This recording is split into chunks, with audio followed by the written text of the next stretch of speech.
అవును, మళ్ళీ మంచు కురుస్తుంది. అది మామూలు మంచు కాదు, తెల్లని చల్లని మంచు.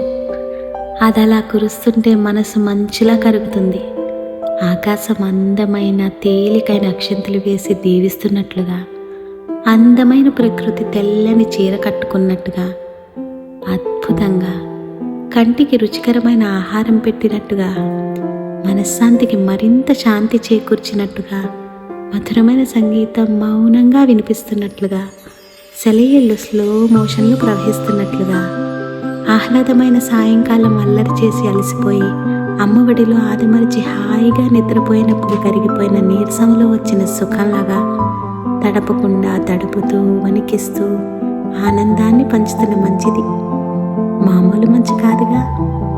నన్ను చల్లగా చుట్టుకొని వేడి వేడిగా టీ తాగితే నరాలను ఉత్సాహంలోకి నెట్టి తలకి పదును పెట్టి కవిత్వం అనే భావోద్వేగంతో మాటల రూపంలోకి తీసుకొచ్చిన మంచిది ఇది.